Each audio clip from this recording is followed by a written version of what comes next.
All righty. Welcome. I am Heather Pierce Campbell, the legal website warrior. I'm an attorney and legal coach based here in Seattle, Washington, supporting online information entrepreneurs throughout the US and around the world.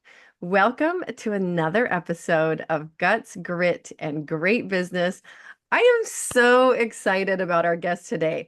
I would like to extend a huge welcome to Mark Victor Hansen. I got so excited I couldn't even say your name. Let's try that again. Let's extend a huge welcome to our guest today, Mark Victor Hansen. Welcome, Mark. My pleasure. My pleasure. Thank you. I'm honored to be on. And I were on the phone and it was great. Now this is going to be even better. How's that? Yeah, it sure will. I know. I was just reminding you that we chatted a few years ago and you had a super busy schedule at the time, and we did talk about what your publishing company was up to.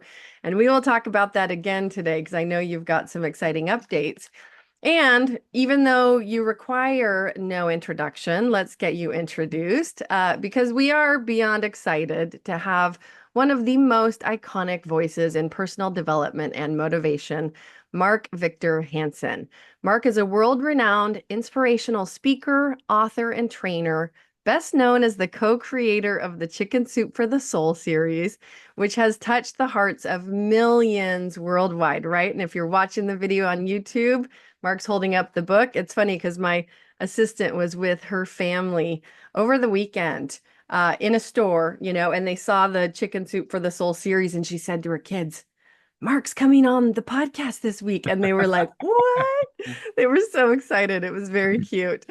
So with over 500 million copies sold in 54 languages, Mark's books have become a global phenomenon, making him one of the most influential figures in modern publishing. From humble beginnings in Waukegan, Illinois, Mark's journey has been one of resilience, vision, and unyielding passion to uplift others. So appropriate. You're on a podcast called Guts, Grit, and Great Business. So, beyond the Chicken Soup series, Mark has co-authored bestsellers like Cracking the Millionaire Code and Cash in a Flash, where he shares invaluable wisdom on wealth building and success.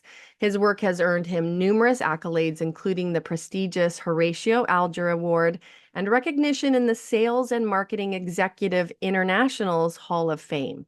But Mark's impact extends far beyond books and business. He is also a philanthropist, actively supporting charities like Habitat for Humanity, Operation Smile, and the American Red Cross.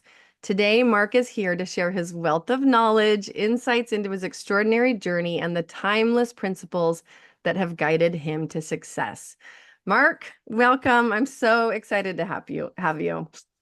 Wow. Nice introduction. Thank you very much. My mother, I wish you were alive. She'd thank you. Well, good job, Mom. I know wherever you are and you're everywhere. Good job for bringing up Mark. Talking about your early roots, Mark, I'm curious because I know your parents um, are were immigrants, right? And you had like the intro said, pretty humble beginnings in the Midwest. How did that shape your view of your life, the world, opportunity? Can you talk to us a little bit about your viewpoint as a kid? Well, first of all, my parents were the greatest. They totally love, I've got three brothers, so there are four of us, and they totally loved the boys and were dedicated to us. But dad was a little Danish baker and wanted myself and the Mm. brothers, any of them, to take over the bakery because that's Danish tradition. And I said, Dad, I don't know what's true, but I think I'm a white glove guy. I don't even know what one is, but I'm sure I'm not going to be a baker. And he said, that's good because you don't know what end of the hammer to hold. And he wasn't trying to be critical. I'm Mm. not mechanical. I am mental, totally. Today you'd say, I guess I'm an intellectual, having written 321 books, but, and more coming, of course. So, the parents were great. They gave me a lot of freedom, but they didn't have any money. So two issues. One is we didn't have books in the house and they spoke Danish, which I can do. But the point is, when I went to school, I was in remedial reading because that wasn't something that you came through with, right? Yeah. I knew the stories of Hans Christian Andersen, but because he did 147 fables, and I saw the Disney movies, Ugly Mhm. Duckling and The King Has No Clothes, all that good stuff. And now my wife's a fabulist, amongst other things, but it didn't dawn on me why I was in remedial reading, which other kids would say, well, he's not very smart, which that the truth is, there are a lot of people now. We're doing a lot of books with people that are dyslexic and have Mhm. ADD and ADHD. All of which everyone's got infinite capacity. The statement I think everyone needs to repeat, which comes from Paul Bragg, Dr. Paul Bragg, is I'm a genius and I'm applying my wisdom because if you keep programming that 10 times a Mm. day forever, your whole life long, you'll figure out where your genius is and then you figure out how to apply your wisdom. So it's like, and I'm still doing that. So it's like a great affirmation to affirm you into a bigger, better future. I wish I'd known it when I was a kid. I really did well selling greeting cards. I was the number one greeting card salesman in America. At 9 years old, I sold 67 boxes of greeting cards in 1 month, and nobody had done that. And then 20 years later, when Chicken Soup is going, the same company flies in their little jet, and they're not American Greeting, it's the other guys. Gibson flies in and said, "Hey, we want you to do greeting cards." So I wrote them, and we sold because I'm the seminal writer in the Mark and Jack team. He's a brilliant inside. I'm the outside marketer, writer, thinker, interfacer, and I believe your network creates your net worth. So I'm good at with people, generally speaking, and we sold 897,000 boxes of the Christmas cards we wrote the next year. It was just amazing. So, you know, decades later, the company I did a lot with, Nine, could never predict that they would come to my office and say, one, because you're an IP, an intellectual property attorney. Some people that are listening don't know what an IP is, but Right. ladies and gentlemen, I want to tell you this because Heather and I are friends. Everybody has IP and everybody has intellectual property. If you're born, you got excess talent, and what you got to do is ask, "What God? What's your destiny for me?" And then figure it out. And I did $1 billion at licensing, so I'm really good at it. But when I decided to do it, I'll just do this ever so quick. But one weekend, I'm an omnivorous reader. I read Steven Spielberg's book, George Lucas' book. They'd made 800 million with ET and $1.5 billion in licensing. I came into Jack's office, Dr. Canfield, my partner, and I said, "We're going into licensing." He said, "What do you know?" I said, "Nothing." "What do you know?" "Nothing." I said, "Then why are you so pompous, pretentious, and arrogant?" I said, "Look, when I was in graduate school, Bucky Fuller, the smartest guy of last decade, the Elon Musk of our time, said, look, everything's a system, a general systems theory, it's called. There's an outside and an inside. I'm the outside. In 1 year, I'll study everything, read everything, talk to everyone, go to every licensing meeting, and I'll meet whoever he or she or they are that are the best of the best. And we got the best woman. We did 101 licenses, and like in dog food, we did 157 million. I don't have to package it. I don't have to wrap it. I don't have to smell it. I don't have to take returns. Licensing gets 15% plus what you pay to your lawyer, and in this case, it would be somebody like you, and it's just totally worth it. And Mhm. because you all are, by and large, Zoomers and podcasters and media people working with her, have talk to her about how you can license some of your stuff. Oh, it's Mind fun. helping, Heather. That I appreciate that shout out. It's a big deal, and people, if they know the long game, they can work towards it, right? Like I have one of Right. my clients who is a long time doctor, just creates phenomenal.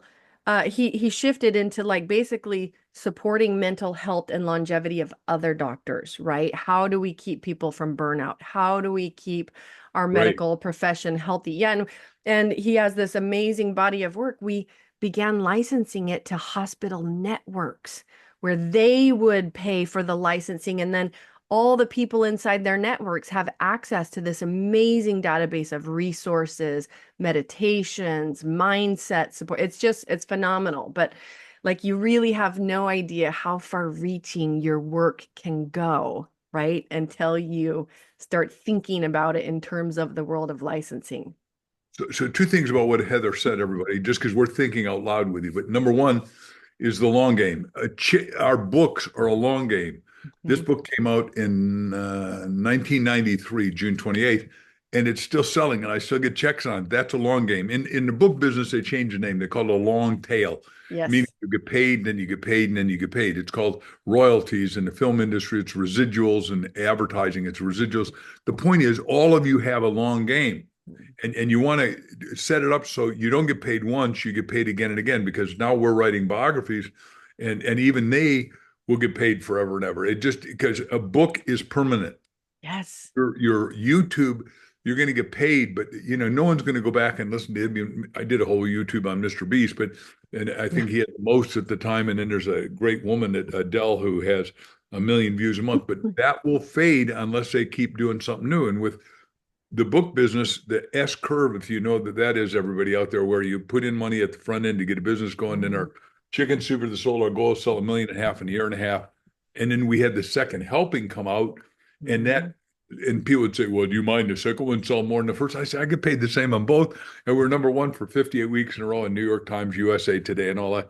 And so the point is, you want to play a long game, and then you want to have a game that has appendages. So you have, Bob Proctor and I did an IP on MSIs. A lot of people have stolen it. We've never gone after them, but we created MSIs, multiple sources of income. And then when I wrote 1 Minute Millionaire with Bob Allen, and this is interesting because that's the universal symbol of freedom.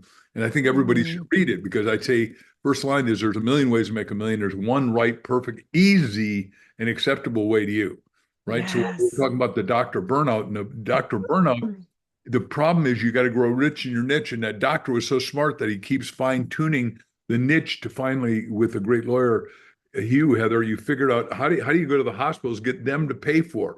Because if you can get the institution to pay, now you got not a little, but you got a grand slam home run. Because once institutions start to pay, they have a tendency to forget that they're doing it, and they just automatically send a check every month. Isn't that correct? Totally. And they're incentivized to find resources because they have a budget, right? Most organizations and institutions have a budget for their employee assistance program. They have to provide them with additional resources. They have to bring some of this additional support into the world of their people to create a robust workforce and have happy people at work. So they're looking for good resources. That's the other Bingo. thing. Yeah. Bingo. Yeah. So that's the 2 points. One is grow rich in a niche, and every one of you has a niche. There's 8 billion people in the world. And when you're going to be an entrepreneur, what I teach in 1 Minute Millionaire and every book is find a problem, and you have plenty. All you got to do is find a problem you got, solve the problem, then Mhm. scale the problem. That means do more of it. And in Chicken Soup, 500 million books, pretty cool. And I'll sell 1 billion books during my lifetime. And that's why we got rejected by 144 publishers. I'll take the total hit, because the first thing I wrote is I interviewed whatever you do, do your homework. But I did the interviews of the 101 best-selling fiction and nonfiction authors. In fiction, everybody from Danielle Steele to Clive Cussler to Sidney Sheldon. In nonfiction, everybody, Wayne Dyer, Barbara Deanis, you name it. They're all, and all of us are friends. It's a relatively deep box show for a small business, but I didn't ask, how do you write? Hell, that's the mistake every dumb beginner makes. I said, how do you market? How did you sell 1 million books? And I wrote what was called a wow of a business plan. And you're submitting it to companies that later on gave me, like, I got $1 million before I started to write this book, 1 Minute Millionaire. And because I say, look, a book has got to be three things. It's got to be original. This is totally original because it's a fiction, nonfiction book. Number one of both lists at the same time. We melted down Amazon by selling 3.6 million because Jeff Bezos was beginning. I wish I'd, anyhow, we sold so many books so fast, it crushed him. And because he was on his arrogant high horse saying, in your city, no one can sell more books than I can deliver. Well, Bob Allen had just written a book called Challenge. He'd sold 50 million copies of Nothing Down, 50 Ways to Buy Real Estate for Zero or Nothing Down. Anyhow, but I said, Bobby, Jeffy is just saying that we're not that smart and nobody can melt them. Let's melt them on her. Anyhow, he calls up the next day after we melted him and said, okay, how many of you there are you? I said, well, it's Bob Allen who wrote it with me. He's an astrophysicist and MBA and all that.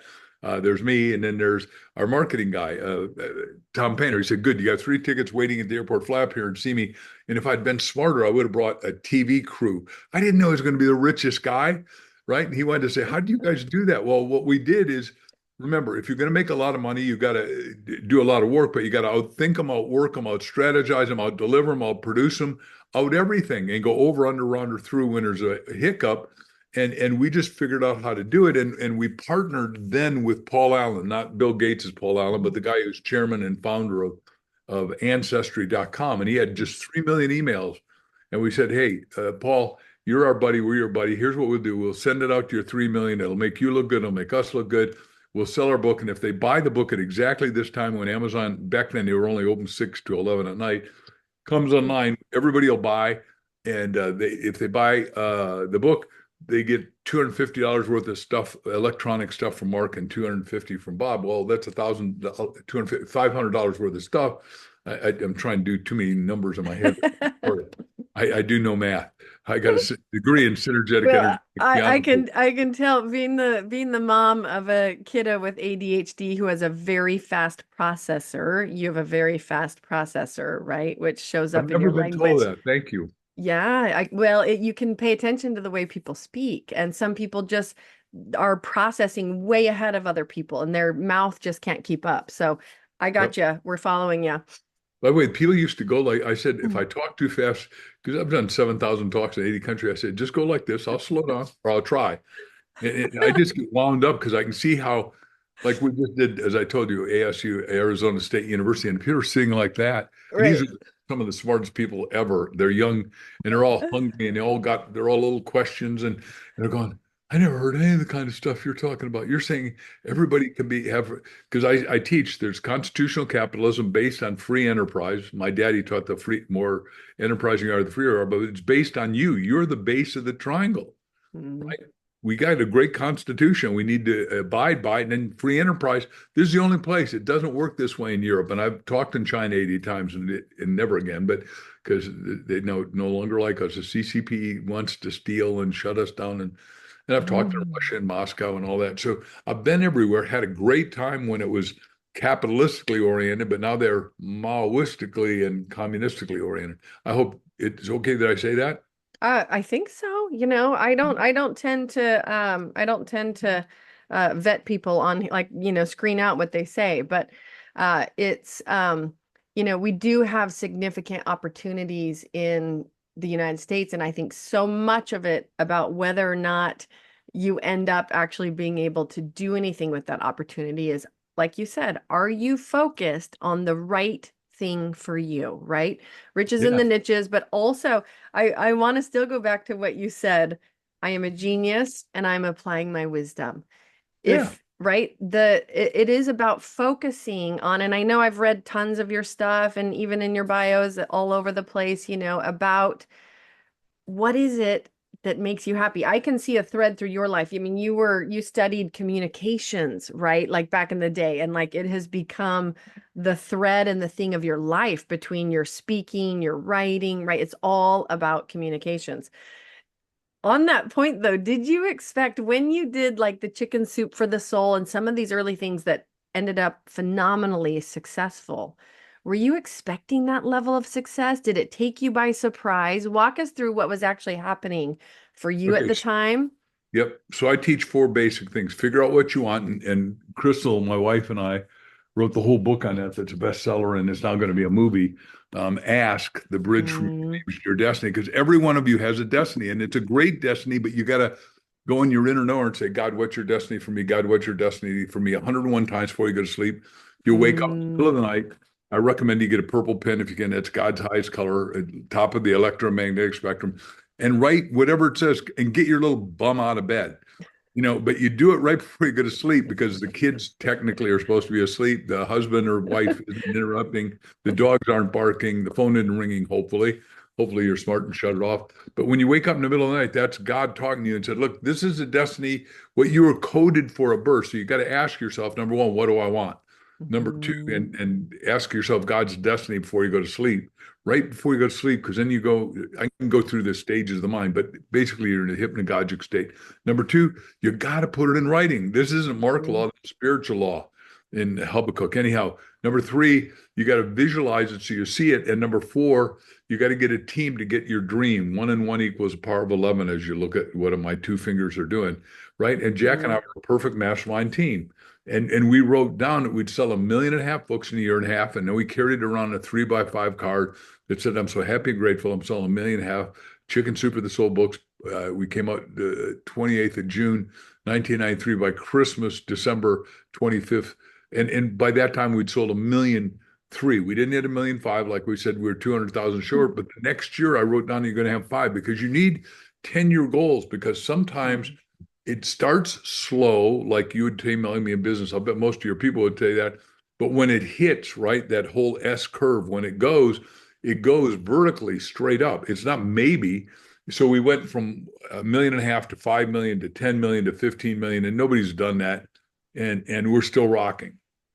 I love that. I mean, the combination of the mindset, the work behind the scenes, but also a huge part of what you just said is the persistence, the sticking with it, right? The sticking Yeah. through those early days of the slower part of the S curve. And it's absolutely, I mean, they've shown out statistically time and time again. The folks that get successful, they're not what people think of. I mean, a lot of people think, oh, there's just these folks that luck out and have overnight success. No, no, No, it's not a thing. no. It's That's right. It's the persistence and the showing up and the paying attention along the way. But What do we did you Right. And I know you've got a bazillion stories you could share as part of this theme around persistence and grit. I mean, you've had tremendous success, and I'm sure you've also had, like anybody does, some setbacks. Can you share with us what you've learned through some of the setbacks? Well, like I said, you got to outthink everybody. So when we're selling more than enough books to be number one in New York Times, which is sort of a critical thing because that's where everybody in the whole world buys from, and they wouldn't take us. So Jack, my partner, Dr. Canfield, was third in his class at Harvard, and his classmate, there's only 500, was a woman that runs Harvard. One person runs the book thing, which really annoys me because that makes it political. Yeah. It's not meritocracy, which is the way I Mm. believe all worlds should be meritocracy, not equity based, equality based. You're equal in general ability, but not equal in application, is what you were just saying. Like, Yep. look, I work 100 hours a week like Elon Musk does. So, of course, I'm going to get the kind of results he's got in my industry. I'm certainly not in 8 industries like he is, and God bless him. Anyhow, I said, Jack called, but Jack's basically an introvert and a great one, but and smart and brilliant and all that. But he said, I can't do that. I said, you know her, I don't know her. I said, look, I'm not afraid of anyone because I've had to grow up selling my whole life in Mhm. marketing. So I call her up and she says, sir, she was pompous, arrogant. I'm going to add sophomoric. And she says, you don't recognize the New York Times. We don't take multi-authored books. Oh boy, I love that question. I didn't know that was going to be it. But I said, you're sure? She said, I'm positive. I said, my dear, the Bible has 66 books. Unless we add maps, then it's 720. She said, you're in next week, kid. Because you got to outthink them because you're going to get detours. And to use Mhm. Elon Musk as my hero, right? When the governor of California, who's not very bright, tried to shut him down because of COVID, he said, oh, well, that's what his thinking is. That's not my thing. I got 90,000 employees that are dedicated to making these Tesla cars. He calls up the head of 3M and says, hey, you can't make, what do you call those machines that you make breathe? Anyhow, Oh, the whatever. respirators or Yeah, the respirators. You can't Mhm. make them. And I've got 3D printing, I got the architecture, I got the metal, and I got 90,000 employees. We'll split 50-50. And he said, oh man, you're a lifesaver because we couldn't do that many. We didn't know this was coming. He made them, but he also made 90,000 cars, became the biggest car company in the world, a new battery company. And now he's got thin film battery that's going to change the weight of the car, the weight of the truck. And when the government changes here in a couple of days, we're going to start to have flying cars because he's got the anti-gravity patents. Just great stuff. But now, do the people in the automobile industry in Detroit like that? Go like this. No, they didn't keep thinking. Do the people at NASA like go like this? Because they didn't keep outthinking themselves. You got to Mm, think what you can do, not what you can't do. Does that make sense? mm. Oh, totally, totally. And I know that obviously for all of us, we're going to try some ideas that are really good and take off or are successful and some that aren't. What do you think is the most crucial element of turning an idea into a successful outcome or a successful business? Well, be real clear what you want and look out at least 5 years, put it in writing, and then write down all the details that you can see, and then try to live through it. Visualize, but you got to visualize from the end result. You got to be, I was Hmm. world's best-selling author before I got there. And then we say, put the goals on your mirror because every time you're shaving or doing makeup, you're going to look at the goals and it goes through the portal of the pupil into the depth of your mind, soul, right? Your subconscious heart being, right? A lot of languaging for cosmic consciousness. Uh-huh. Point is you get into a level of awareness and you got to own it before you get there. That's why the line is pray as though the thing for which you're praying has been received.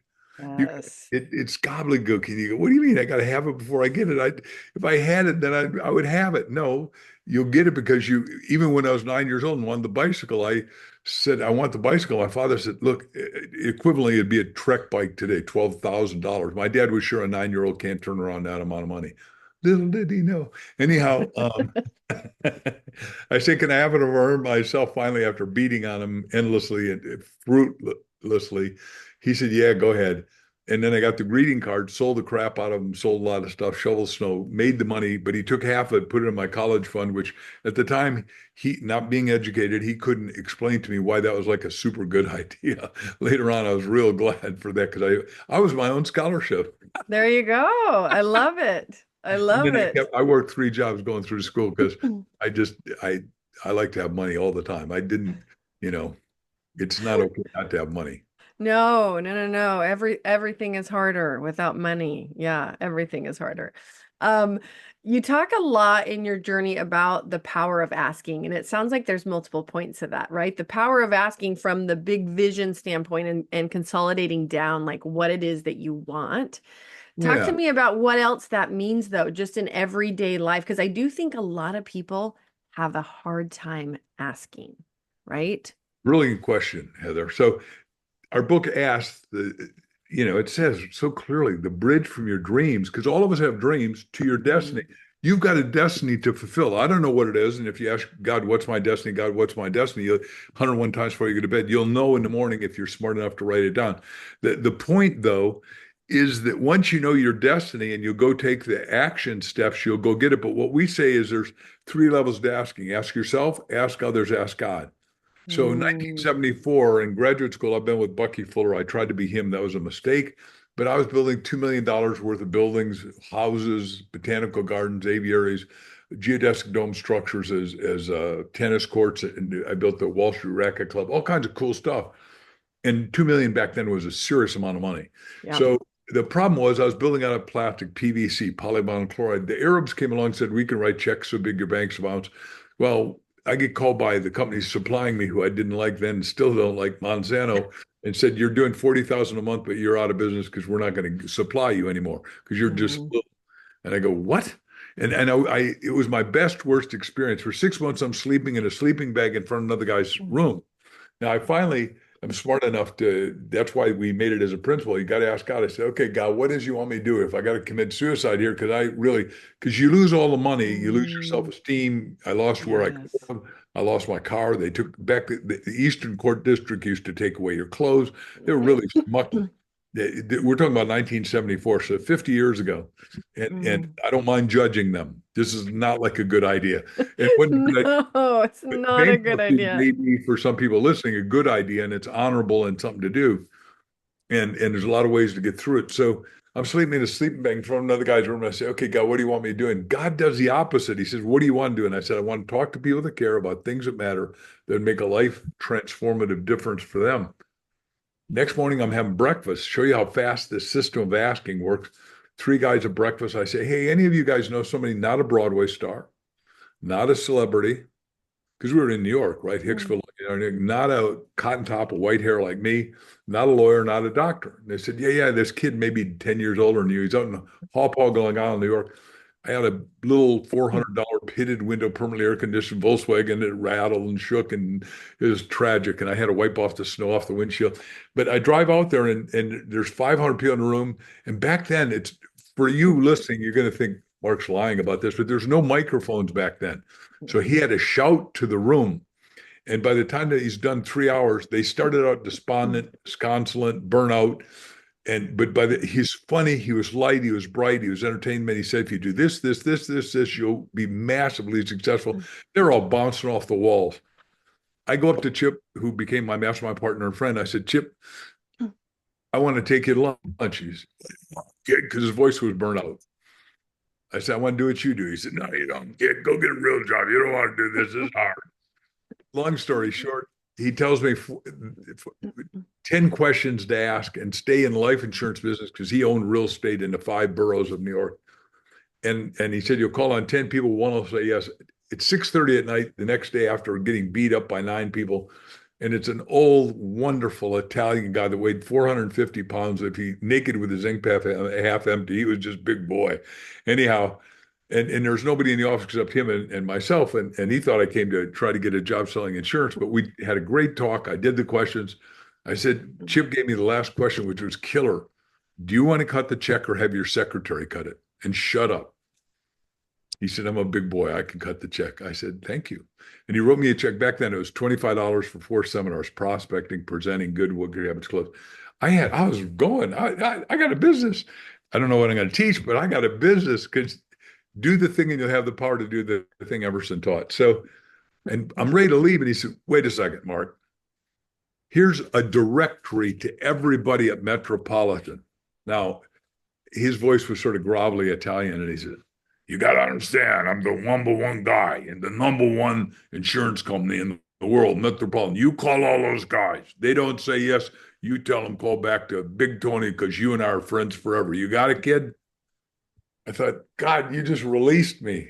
And that's what will happen. You'll put one foot in front of the other, but you got big goals. And I wanted to, back then I was so naive, I thought I could talk to everyone. You can't. Even podcasts and YouTubes, all the cool stuff I do, all the big TV shows I've been on, Oprah and everything else. There's no way. Nobody gets to do it. Although I had it written down and I'd do it. And today we're doing books with 4 people in AI that are doing the coolest things. In AI today, you can take my voice, and my voice can do Swahili that quick. It can do Hindi Urdu. It can do Cantonese, Telugu, and 85 languages. And it's not very, we're going to have the exclusive in my company with this guy who's an AI guy. We're doing 2 books for him at the begin with, just because he wanted to get them done. And he said, look, you got the company that knows how to do what you do, and I own the AI company, do this stuff. I said, good. The guys in New York aren't going to accept you. Let me just tell you in advance. They are told by their, no offense intended to you, Heather, but their lawyers say, if you say no, we don't get in trouble. We don't get our butt kicked. If you say yes and it goes south, you get fired, I get fired, we get fired. And that isn't like a good idea. So when guys like Mark come to you with these crazy, idiotic ideas, just say no. So I said, look, we'll do it. And we're going to get, by the way, 50 years ago, when I wrote that crazy goal, and I'm telling you, this is the first time I've ever talked about it, because we now have 4 people doing different AIs with it. We write our own books. If you do any AI in your book, Amazon. Yep. Right. And you can't get a copyright protection. This is the thing that I shout at people from the rooftops. Shouting it. Right. AI is good for a lot of things, right? We can use AI effectively, and people want you for your thought leadership. They don't want an AI version of you, right? Right. And if you're an expert and you're writing a book, do not outsource your thought leadership. I mean, you can outsource it to somebody who can help you legitimately write it, but I'm saying don't outsource it to a machine. That's not thought leadership. Bingo. That is scraping what lives on the internet. And let's be clear that all of the AI machines that exist right now are trained on large language models, most of which they did not have approval for, right? So there's costs and benefits to that as well. But you have to be aware, this is why AI is a tricky world, and you have to know how to use it the right way. But please do not use it to write your book. Yeah, ask it to tell you how to market and do stuff. Right. Ask it for a brainstorm list. Ask it for, things that can help make your life easier in small, obvious ways where you are not inputting your thought leadership, because then guess what it does? It will output your thought leadership to other people who come to that AI tool. Right. So, and output you. Yes, that's right. Output you. That is not what you need. It's not. Anyways, that's a whole separate conversation. But I love it though, and I'm thankful that you're willing to go there, because there's so many people right now. There are like 10 million books is the number I just saw on Amazon, and 8 million of them are all AI generated. Those people don't get it. Yeah. No. And whatever they're getting in their little fat wallet right now, they're falling off their wallet. They're going to fall off the wallet permanently and be excommunicated from this business, because there's no competitiveness in Amazon yet. And I don't think Spotify says they'll do it, and God bless them if they do. And God bless X if it does, because I love Elon, as I've said, but that is yet to be seen. Mm-hmm. Yeah. And you may be excommunicated through all social media because social media knows AI and AI knows itself.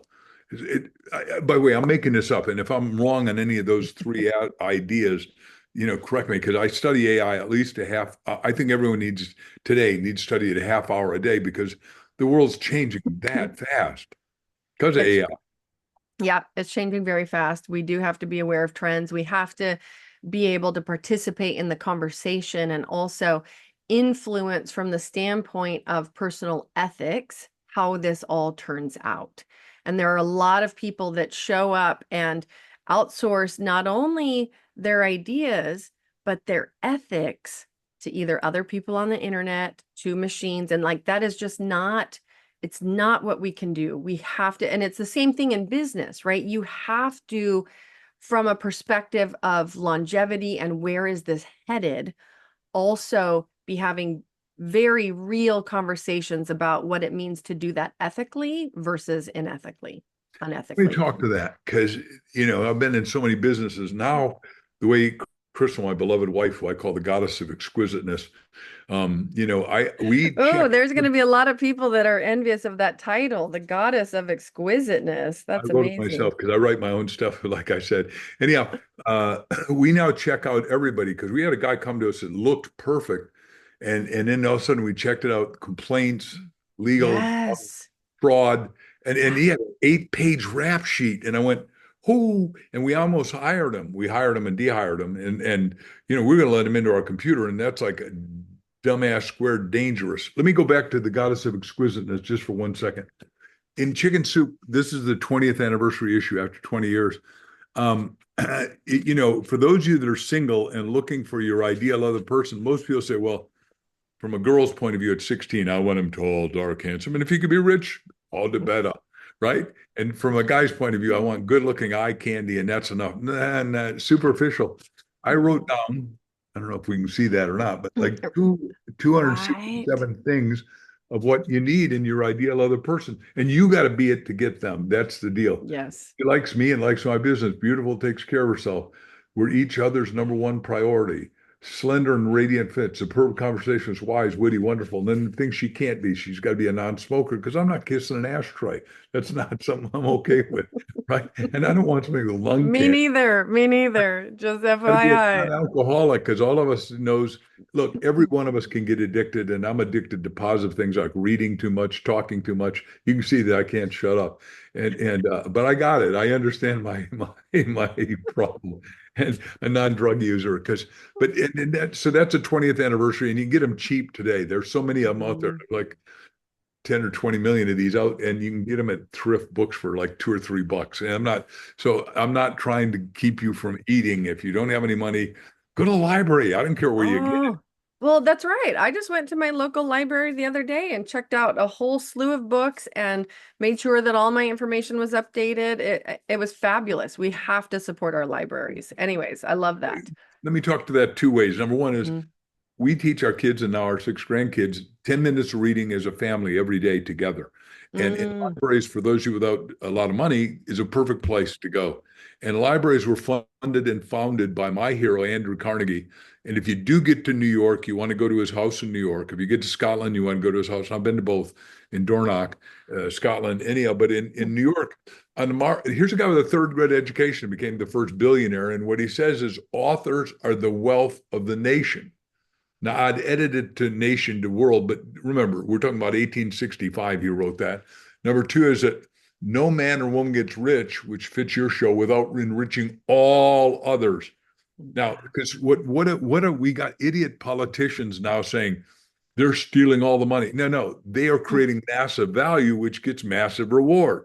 If you create no value, you deserve no reward. The system is, spiritually, it's sow and you reap. No sowing, no reaping, right? And the greatest line, as far as I'm concerned, in Luke is the harvest is great, but the laborers are few.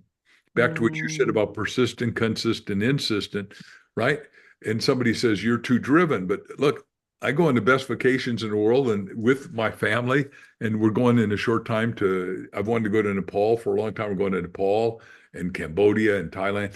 And, I've been a lot of places, but I haven't been there. And I want to go to all the countries when they're safe to go to and take the family.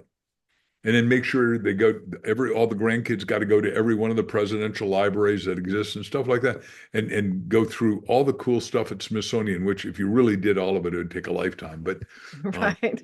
and at 1 second an event. I have a book at the Smithsonian now. They got chicken soup at the Smithsonian, Oh, amazing. and our book here, this one, we just opened up the Smithsonian in the African American Museum. I wrote the biography of Reverend Ike with his son Xavier, and we had a big exhibit there. I mean, he's a guy with 16 Rolls Royces. When I was bankrupt, I went and heard him, and he said, "Look, if God's rich and you're made in the image and likeness of God, then it's your obligation to be rich and create, contribute, and be charitable." And I thought, way cool. So he died. His wife said, "Look, you're his best friend, and he helped you inspire to riches, and you taught at his university the science." Anyhow, I did all that as a professor there. So would you write his book? And I said, "Oh my gosh, what a great assignment!" And the book So just fun. and Oh, it, everybody needs to read it because everybody's spiritual, whether they know it or not, and they deserve to. The trouble is, most ministers are underpaid, so they preach poverty. Poor people mm, can't help poor people get rich.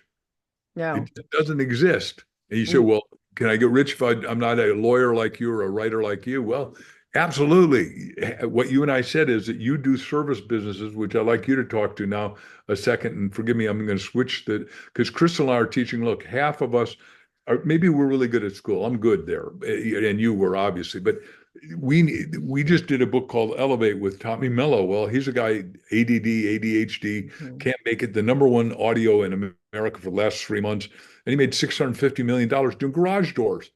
And then he hires everybody that's like him that can't get an education. Then he invented a garage door spring that lasts 20 years rather than 5 years. And he's kicking it. And he'll do $1 billion this year and open up in all 50 states instead of just 35. So it doesn't matter what you haven't been, haven't done, haven't thought, haven't thought. But some of you out there have great mechanical skills and can create a service business.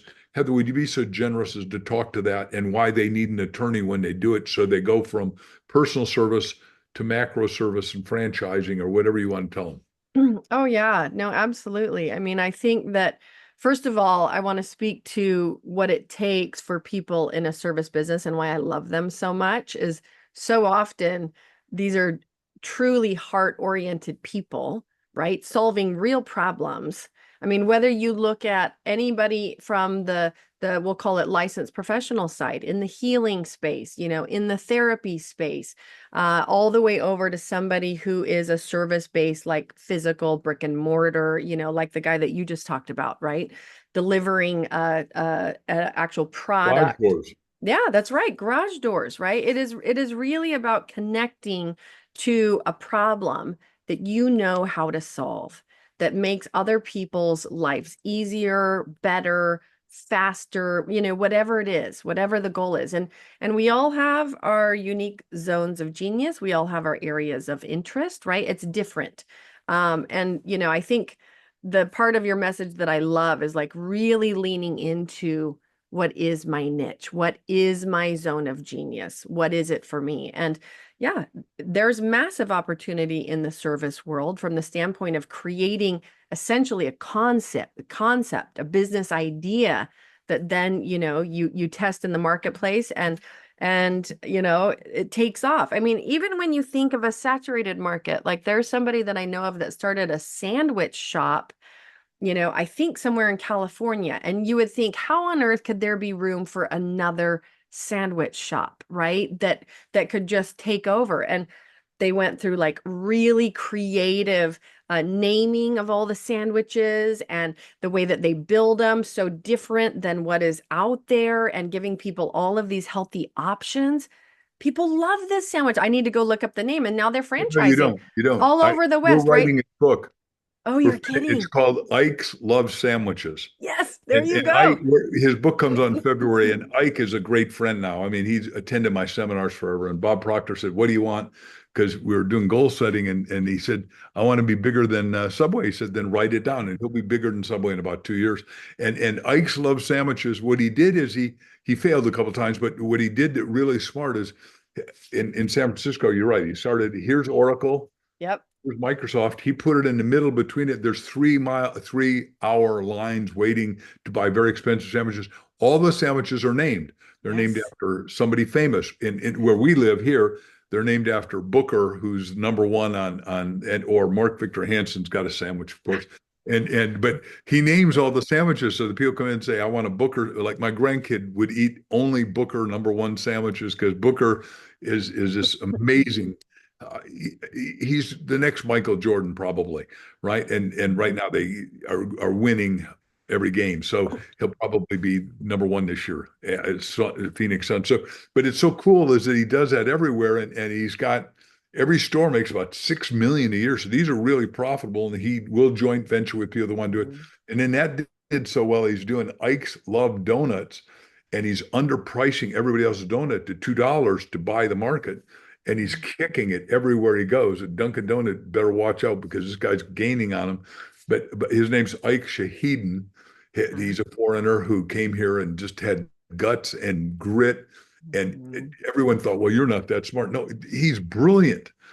And I said, hey, we got to do your biography. And that's what we do is we ghostwrite biographies for people that can afford us because a biography costs 200,000. An average book we ghostwrite is 30,000, fiction or nonfiction, and fiction outsells nonfiction. So, but Ike said, no, I got to have a biography because everybody should be able to do what I did. And he's going to take it around the world. And when he does, I predict, right? I'm not in his business. I don't own it. I just write for him and Mhm. help him get his story done. And he has got so many genius ideas Yeah. and cool things. And when he opens it up, he opens up where a famous person lives, and that famous person comes out and gets the sandwich first, and then gets to take pictures with everybody, and he didn't pay him, so it's It's like like a way cool. genius strategy, right? Yeah, Yeah. yeah, yeah. Like if you are into basketball, like my grandson, this is my friend Ike. This is my friend Booker, sorry, and Ike, right? So he's getting a double hit, the kid. Yeah. And Totally. Well, and Granty's going to pay for the sandwich, so that's not a problem. it's such a great example. First of all, I love that you and Ike are connected and you're doing his book. And like, it's so funny because I couldn't remember his name, but I knew it was like a short name, like easy name. Anyways, but a great example of like so many people would count themselves out of that marketplace, right? Like, we just don't need another one of those or whatever. But it is really about your unique ideas applied to whatever it is that you're doing. And it's anyways, it's so fun. It really makes exploring business ideas so fun. I want to be respectful because here we are almost the top of the hour and I feel like, there's 8 billion other things I could ask you. Um Thank what you. Yeah, absolutely. Well, thank you for being here. I wanted to grow up and get smart. Right. Well, I think Remedial reading to world's best-selling author is pretty good transformation. There, I mean, proof is in the pudding. Look what you did. Yes. So, what is your very favorite thing right now about what you're doing? What do you love most about it? So much. Every day we get something exciting happening. I mean, literally. If I can give an example, you know who Dr. Jordan Peterson is, right? Mhm. So 2 weeks ago, we're all buying a brand new Mercedes SUV AMG. And the general manager comes up to us. This is the number one dealership in the world here in Scottsdale and says, hey, Mark, best-selling author's here. Would you want to meet him? And generally, the person sold one book, and I don't know him, so I don't care. I'll go meet him and say hello and shake hands and be polite. But I said, who is it? He said, Jordan Peterson. I said, Jordan Peterson. He's on my goal list because remember, I said you got to figure out who you want to meet, then play with, grow with, expand with, and write down 200 names of people you want to hang with, right? Because you need a macro list, and they'll show up in the most amazing ways like this. So Jordan Peterson's overlooking at a new mob, and he's playing with all the switches, and his bodyguard's there with him. And Crystal and I are very polite, and we just wait. And he looks up finally because these new cars are actually computers with tires on them. And Right. so like my new car drives smoother than a Rolls Royce. And if an accident hits, the brake pedal and the gas pedal go up so you can't hurt your legs.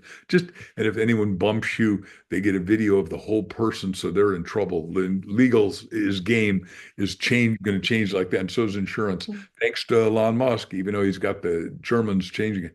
So he gets out of his car, meets us. I can send you a picture after we're done if you want. And we just he said, well, I got to take you to dinner. And we went to dinner on Friday night. And then at dinner, we had the term Vulcan mind meld. Mm. We just and his wife Tammy and my wife, we all four of us got along and said, "Well, you got to come to our house. I got to be gone for a week, but a week from now, you're coming to the house here because now I live here." Because he basically got kicked out of Canada for being smart, right? The prime minister can't stand him because he's a free enterpriser, he's a constitutionalist, even though they don't have a constitution up in Canada, and he's honest, and that guy's dishonest. From my point of view, I don't mind stating my political beliefs about a wrong prime minister or wrong president or anything. Anyhow, we just and this is the most listened to guy in the world today. In 192 countries, he has 200 plus million people watch every one of his shows. Jordan, and he's just written a new great book called "We All Wrestle with God," which is really big and thick. And he said, "Can you help me?" And that night I went to bed and I did my 101 questions about him, and I came up with 10 ideas that'll take him to the moon on a pretty hard, unless you're a deep theologue or a man of the cloth or woman of the cloth or a guru or a change who you wanted to read this heavy duty book. But I said to him, "You've done an exegesis on whole." I know one book at a time, and I wrote Chicken Soup for the Soul Bible, and we sold 70,000 a week at Walmart. So I have kicked it myself, but I never tried to synthesize the Bible. If the Bible's Mm. got one word, he said it'd be sacrifice. And I thought, what a cool idea that is, because every story has sacrifice, whether it's Joseph and the many-color coat or the whole story of Jesus, right, sacrificing for total humanity. And I thought, what a cool idea. I'd never thought of anybody exercising. I teach that you got four things. You got the book, you got the words in the book, the story in the book, but then what your understanding of the book is what I taught. But now number five is what does all that mean to you? And then more six is what does it mean to the whole world? Mm. Isn't that interesting? Mm-hmm. His wife said, "You sure you're defining exegesis right?" I said, "I promise you I am, but we'll look it up." And we looked up on the phone and I was, right? It means what is your interpretation of what you just read? Mm-hmm. A big word. A lawyer like you would obviously know that word probably because you got to do exegesis of every court case, but law school for sure, case studies. Isn't that cool? Right. Yeah. So the best thing happened is that whoever you want to meet with is not only available to Heather and Mark, there, but if Mm. you don't put it in writing, you're violating spiritual law. You're not violating Mark law. You say, "Well, I don't need to write it. I got it." No, you don't have it in your head. The It, minute you write it down in purple, it's the truth of you. All you do is catch up to it because you're living in a very advanced simulation. You're living in AI, whether you want to or not. well, yeah, absolutely. I mean, on that point, oh my gosh, I look back at the roots. So I've been practicing law since '02, right? I graduated University of Washington Law and have been here ever since. And uh, launched my own career right away, like my own practice. Didn't know what the heck I was doing, but I knew I did not fit the mold. No, you got And to own it. You got to own it. You got to own it. right. So, and nobody understood my path from the very beginning, like, what, and still now I have attorneys that do not understand my business model, because I've got two parallel businesses. I have Pierce Law, my practice, and then I have the Legal Website Warrior, which is my online legal support and education business that reaches the online information space, reaches the people that I'm here to support. And when I launched the Legal Website Warrior, I didn't have a website. I didn't have any, I had a concept, right? I had a different way that I could do law. And I was working with a business coach at the time who said, you know who you're here to help, just go help them. And I was like, yeah, that's right. I can do that because I've never been afraid of people either, like you. And what did I do? Wrote down a list. I do an exercise that is like a big, and you can do it, whenever you want to. I try to do it at least once a year, multiple times a year. That's like, what's next for me in my next 6 months? Who do I want to work with? I put people down on the list like Damon John and Lewis Howes and folks that I was aware of in the space of entrepreneurs that I could serve.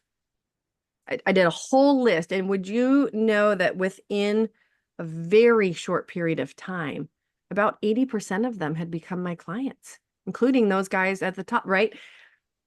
It was such a dramatic example of what you have just described about the power of intention and writing things out.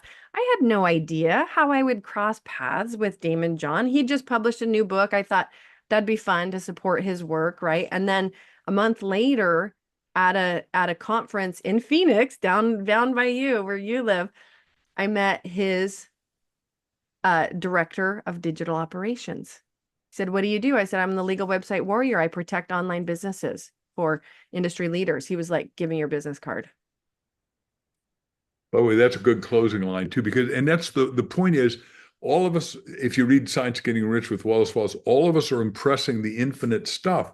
And you're either impressing it, I'm not good enough, I'm not worthy, I can't do it, I can't go there, I'm not tall enough, short enough, fat enough, thin enough, man enough, woman enough, whatever the issue is, get your butt out of the way, one T or two, and butts plural, and go forth and multiply. That's the law, right? Be Mhm. fruitful, multiply, subdue the earth, which just meant control your part of it. And then last but not least, then replenish, which is like we planted 250,000 trees up at Yellowstone. You drive in, it's got Mm. my sign because somebody's got to do it. And then one of the kids we just wrote a book with, who's worth $1 million at 12 years old, he said, what story do I need to know, Mark, here? Because you said we could get rid of naturally pollution. I said, well, yeah, we've got to plant 1 trillion trees. So we did the book called The Mhm. Treehouse with Ethan Wynn, and Ethan is flying a drone and planting 100 fruit trees because we talked it through. And I said, look, Ethan, we don't just need trees. We need trees to feed people that are hungry in places that they don't have it.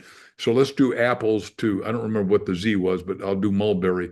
But he in the book, he wrote all of it and he did his homework at 12 years old. He said, no one in school believed I was writing a book with you, but I just, I have money and I'll pay you and we'll do the book. And he's going to plant 1 trillion trees during his lifetime, and I think he'll do it. I love it. Oh, I love it so much. Ah, okay. Well, I'm so grateful to you for this conversation.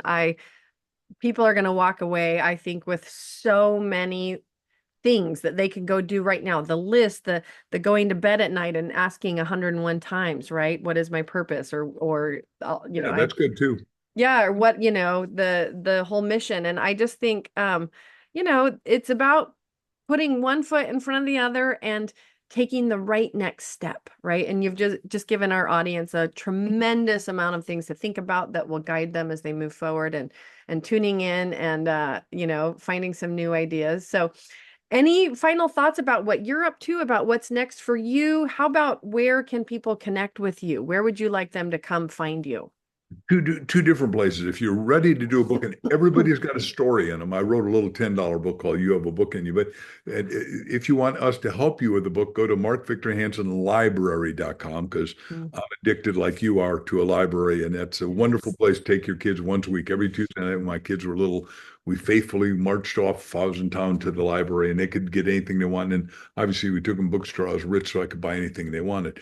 And they're a little addicted, and they're both all five of our kids are really smart, and six grandkids are coming up the same way. Then, so Mark Victor Hansen Library, if you want to do a fiction, nonfiction, or biography, Mm. and everybody needs to do a biography at 40 or 50. It just that is literally critically important. My biography, which won 10 awards last year, written by Mitzi Purdue. You ever get your chicken at at Costco? Yep. She does 22 million chickens a week at Costco. She's 84. That's Mitzi. Doesn't she look good? That's amazing. She Yeah. wrote she wrote your biography. She did. Yeah, she was head of her class at Harvard. We met, and she was intimidated by me. And I said, and so was Ethan when he met me. He said, did you intimidate me? I said, I couldn't intimidate anyone, but especially somebody smart. And you're smart. Anyhow, she said, I was intimidated, but I think you got the best stories, Mark. So we wrote the book. She wrote the book Relentless, and we got 10 awards last year. Everyone needs, she's a double error. Her daddy created Sheraton Hotel chain during the Depression. Her husband, Frank Purdue, created Purdue Chicken, which you and I have grown up with, and you get at Costco cheaper cooked than if you buy it raw. It's $4.99 at least here cooked, and it's $11.99 if you buy it uncooked. Duh. Oh, why is that funny? I know, that's funny. It's a loss leader. It gets everybody in to buy their dinner. Totally. Yeah, and we love their chicken once in a while. So, and then number two is that go to thebookask.com. Thebookask.com. We give you a bunch of free books, a bunch of free stuff. And I want everyone to learn the power of asking. I want you to become what Crystal and I nominate you to become. If you fill out the little thing, we'll ultimately send you an invitation to test yourself and become what we call a master asker. Because and we, in our book, Ask, what we teach is here's all the reasons that you don't ask: lack of worthiness, naivete, excusology, disconnection. And we just teach you how to overcome each one of them because it's a skill. And it's a Mhm. learnable, transferable skill. And you need it as those of you that are parents, you got to have it before you can give it to your kids. That's right. Mom taught me how to sell. My dad was in the back of the bakery. Mom was ran the front. And I know all those little technologies. Not as she wasn't as sophisticated as I am, of course, but she did the best she knew how with very limited. And the bakery did fine, and they fed us. Yeah. And that was their goal: have a roof over the head and feed you. You guys are on your own after that. Go make money, buy your own pants and clothes, shirt and underwear. I go, okay. I thought everybody had to buy their own clothes at 9. I did at 12. Yeah. Yeah. Yeah. And you've done a good job for a couple of days now. For a couple days. We're sorting it out. Yes. I love it, folks. Pop over to the show notes. We're going to share links to Mark Victor Hansen's website, the library link. We're also going to share one over to his book, right? Yep. ThebookAsk.com. So pop over there, legalwebsitewarrior.com/podcast. Find Mark's episode. We'll link to anything else you want to link to, Mark, but I so appreciate you. I know you're a wealth of resources, you're a wealth of information. I'm so excited for people to get a glimpse of, what you're up to currently and reconnect with your messaging. So I big thank you for being here today. And I really look forward to being in touch. I hope in the future we get to do this again sometime. Absolutely. And hang on after a minute after you shut off, please. Awesome. Thank you. Will do. Okay, folks, we'll see you in our next episode. Thank you so much for being here today. Signing off.